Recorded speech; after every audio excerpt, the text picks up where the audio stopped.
আসসালামু আলাইকুম। আজকে আমি আপনাদের জন্য ডিম তেলানি নিয়ে আসলাম। এই ডিম তেলানি তৈরি করা খুব সহজ এবং যারা ব্যাচেলার এবং চাকরিজীবী আছেন তাদের জন্য একটি অতি সহজ রেসিপি। এই ডিম তেলানিটা খেতে যেমন মজা আর স্বাস্থ্যের জন্য অনেক উপকার। আপনারা যেদিন কোনো কিছু করতে মন চাচ্ছে না, এদিন আপনি ডিম তেলানিটা করতে পারেন। আর ডিম তেলানিটা করলে আপনার সময়টা বাঁচলেও কষ্টটা, মনে হচ্ছে যে আপনার কোনো কিছু করতে মন চাচ্ছে না, তাহলে আপনি ডিম তেলানি করতে পারেন। এই ডিম তেলানি করা এতটাই সহজ যে কোনো কিছুই লাগবে না, শুধু ডিম হলেই হবে। আপনারা ডিম তেলানি একবার তৈরি করে খেয়ে দেখেন, আর এর ঘ্রাণটার যে মজা, অনেক সুস্বাদু। তো ডিম তেলানি তৈরি করব আমরা। তার জন্য ডিম নিব।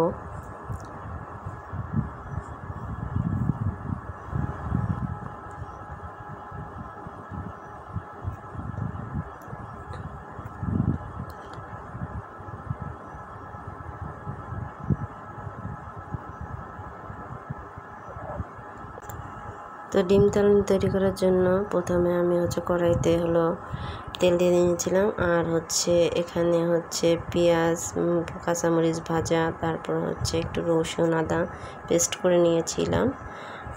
তা আমি ভালো করে কষিয়ে নিচ্ছি।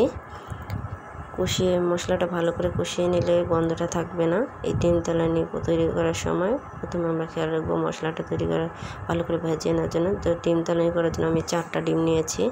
এরপর ডিম আমার মশলাটা ভাজা হয়ে গেছে। এখন আমি এখানে 4টা ডিমের জন্য 1 থেকে 1.5 কেজির মতো পানি দিয়ে নিলাম।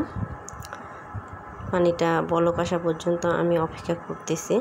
এখানে আমি মরিচ গুঁড়োটা ভুলে অনেক বেশি নিয়েছিলাম, তো এত বেশি নিব না, আমি অল্প একটু মরিচ গুঁড়ো নিলাম, কারণ আমি কাঁচামরিচ দিয়েছিলাম। আর এখানে দেব হলুদ গুঁড়ো, তারপরে দেব একটু জিরা গুঁড়ো,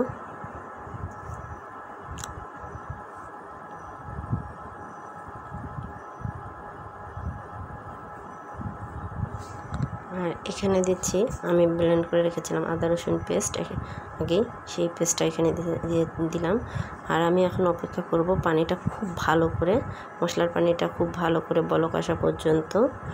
কারণ মশলার পানিটা ভালো করে বলক না আসলে আমি ডিমটা এখানে দিতে পারবো না। তো মশলার পানিটা দেখেন আমার খুব ভালো করে বলক এসেছে। আমি এই পানিটা একটু নেড়ে দিলাম আর লবণ দিয়ে নিলাম। এখানে লবণটা দিলাম, লবণটা একটু চেষ্টা করবেন বলক আসার পরে দিতে। এখন আমি ডিমগুলো একটা একটা করে এখানে ভেঙে নেব। আমি ডিমগুলো আগেই ধুয়ে রেখেছিলাম, এই দেখেন এখন একটা একটা করে আমি ভেঙে দিচ্ছি। এক সাইড থেকে দিবেন, তাহলে কি হবে, ডিমগুলো একটা একটা গায়ে লেগে যাবে না এই ডিম তেলানি করতে।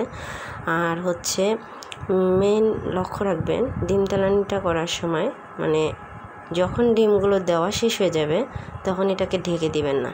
তা ঢেকে দিলে কি হবে, আপনাদের ডিমে যে সাদা অংশগুলো ওগুলো ছড়িয়ে যাবে। আর আপনারা পরবর্তীতে এক কাজ করবেন যে ঢেকে দিবেন, আর আগে দিবেন না। যখন ভালো করে বলক আসবে ডিমটা দেওয়া শেষ হওয়ার পরে, তারপরে ডিমটা দেওয়া শেষ হলো, আপনারা ভালো করে বলক আসলো, তারপরে আপনারা ডিমটাকে ভালো করে ঢেকে দিবেন।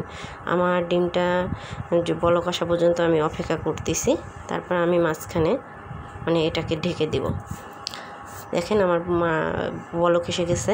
এখন আমি এটাকে কী করতেছি, নিচে যেন না লেগে যায়, এই জন্য আমি একটু করে আস্তে আস্তে নেড়ে দিচ্ছি, খুব আলতোভাবে নেড়ে দিচ্ছি। এখন এটা ভালো করে সিদ্ধ হওয়া পর্যন্ত, বয়েল হওয়া পর্যন্ত আমি অপেক্ষা করব।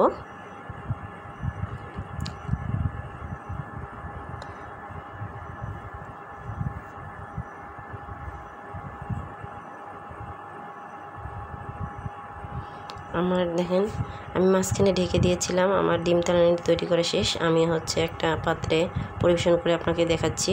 দেখেন ডিমগুলো কত সুন্দর হয়েছে।